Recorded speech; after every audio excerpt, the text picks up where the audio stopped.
Hey les pros, bonjour, salut, bienvenue dans cette 9e vidéo consacrée à la série de Tailwind CSS. Donc ici, on va vous introduire à un feature très important, dans une fonctionnalité hyper importante en Tailwind CSS et dans le design en général.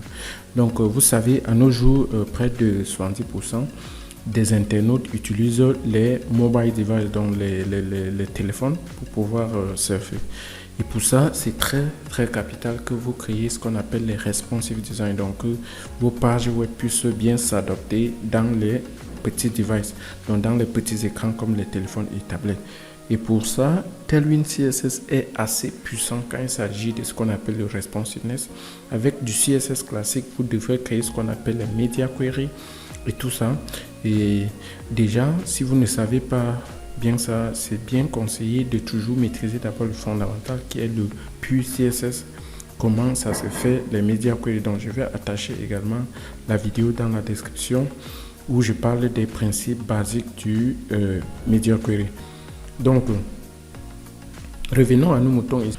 Voilà, pour Tailwind CSS, il y a certaines classes, s'il faut le dire, que vous pouvez facilement appliquer et je vais déjà vous expliquer ce qui se passe avec toutes les classes que nous avons créées jusqu'à présent. Lorsque vous écrivez une classe sans spécifier le flag, c'est SM, MD, L pour large, extra large ou 2 extra large, qui veut dire les vrais larges écrans pour des vrais grands moniteurs.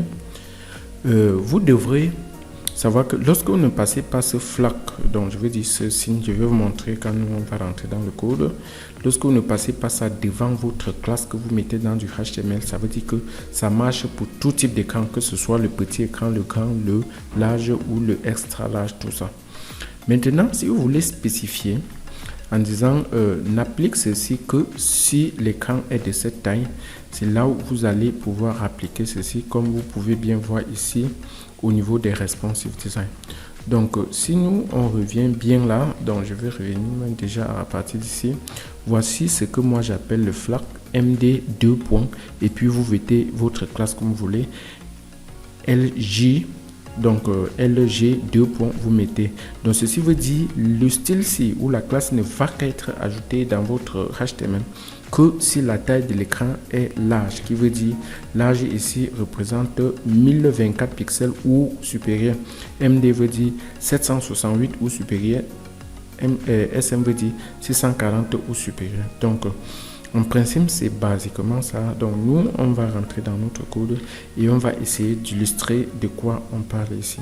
Donc si nous, on revient ici, on va l'utiliser pour gérer nos petits trucs ici, comme les deux trucs ici. Vous savez, quand notre écran est large, c'est toujours coincé à droite, que ce soit petit, et parce que tout le style qu'on a fait, c'est pour tout type d'écran.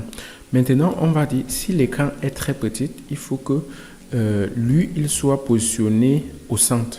Maintenant, s'il est à partir de moyenne à large, il faut que lui, il soit positionné à droite.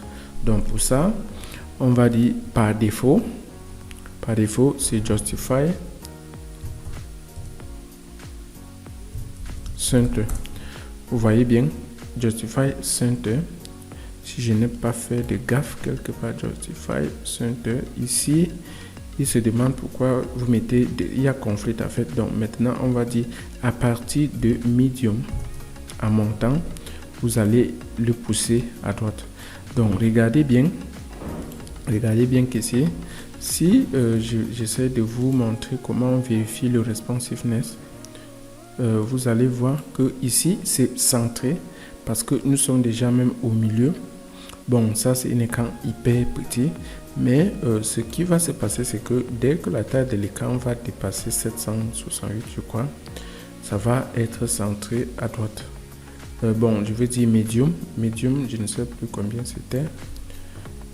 Et ce qui se passe, c'est que là, MD justify content end. Je ne sais pas, mais j'ai l'impression que ça ne s'applique pas. Mais revérifions bien cela. Si on veut changer par exemple la taille de notre la couleur de celui-ci, selon. Donc, primarily, par défaut, c'est quelle couleur? Par défaut, c'est une couleur texte. Par défaut, c'est texte gray 300 qui est trop bizarre. Et dès que la taille de l'écran change, dans les petits écrans, par exemple, ça doit donner cette taille de primary.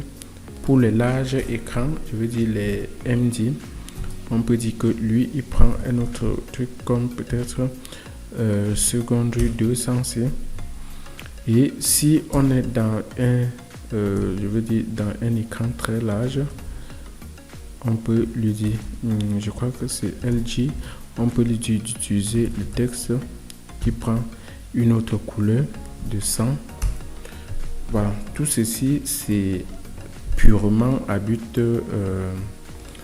donc on veut juste illustrer pour que vous voyez. Je crois que ici il est déjà à l'écran large. Regardez bien la couleur, si ça a changé, c'est déjà bleu. Vous voyez, ça a changé et ainsi de suite. Vous voyez même celui-ci, c'est bien là. Quand l'écran est large, ça pousse à droite. Quand l'écran devient petit, ça devient au milieu. Donc en principe, c'est un peu ça. Et ça peut être hyper intuitif pour créer du responsive design. Donc j'ai pensé vraiment à vous introduire déjà sur ça parce que dans des prochaines vidéos, nous allons commencer à utiliser ça parce que il va falloir qu'on commence à restructurer notre page. Allez, restez scotchés pour la suite.